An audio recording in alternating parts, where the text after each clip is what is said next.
Hi, and welcome to part 2 of the mental game of getting lean.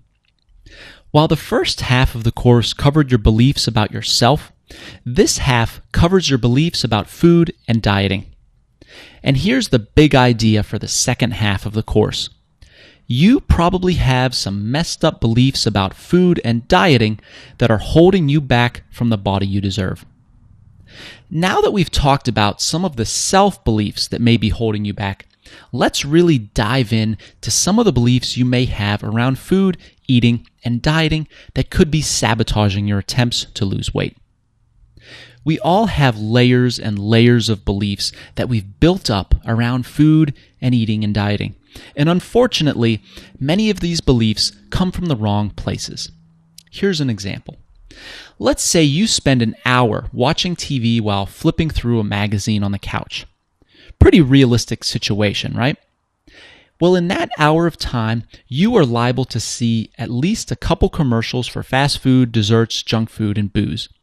The messages that these commercials convey is that these foods are fun and delicious, and everything else is boring, bland, and uncool. At the same time, the magazine you're flipping through is liable to contain articles about why you should eat low carb and how to lose 6 pounds in 6 days and exercises to trim your tummy and firm your fanny. These magazines are also filled with pictures of beautiful models who've been photoshopped to perfection. The message that the magazine conveys is that the only acceptable body is a perfect one. And to make matters worse, the information that the magazine gives you is more trendy than it is true. And this is just one made-up example, but realize that this is extremely realistic. You have been bombarded with unhealthy and conflicting messages like this for pretty much your entire life. And there are many, many more sources out there contributing to the confusion and misinformation. For instance, the diet book industry continues to come out with extreme, crazy-sounding diets, not because they're effective, but because they need a new hook to sell books. The weight loss supplement industry makes a killing by promising weight loss in a bottle, which never works. The list goes on and on. To put a rough number on this, a Consumer Reports study in 2001, now this is back in 2001, so think how much higher this is going to be today, revealed that the average American was exposed to about 247 marketing messages a day. That's 90,155 messages a year. Now, when you look at each situation individually, it's easy to see where these people are coming from, They want you to buy their products because that's how they make a living. If the commercials aren't persuasive, or if the headline on the cover of the magazine doesn't make you want to buy the magazine and read more, then the people promoting those products are out of a job. But when you look at the situation as a whole, what you get is an entire country, an entire world, really, of confused people with completely messed up views around food, eating, dieting, and body image. And in the end, what often happens is this. We want a perfect body that is thin and skinny because that's the only acceptable type of body in our culture.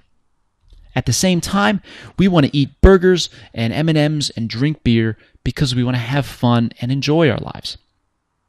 We don't want to give up the foods we enjoy, and we think that healthy foods must be boring and bland. On top of that, our fast-paced lives make it even more tempting to drive through a convenient McDonald's instead of going home and making a healthy meal. Finally, we're tricked into believing that a weight loss miracle exists. Whether it's the latest miracle fat-burning food, an abs gadget from an infomercial, or a pill that supposedly blocks your body's ability to store fat. And when the miracle turns out to be a scam, as they all are, well, then the cycle starts over. Only now, you're a little worse off.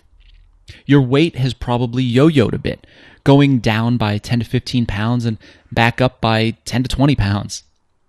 Because you've gained the weight back, you're a little more jaded and cynical. You're a little less optimistic, and you feel guilty and bad about yourself because you failed.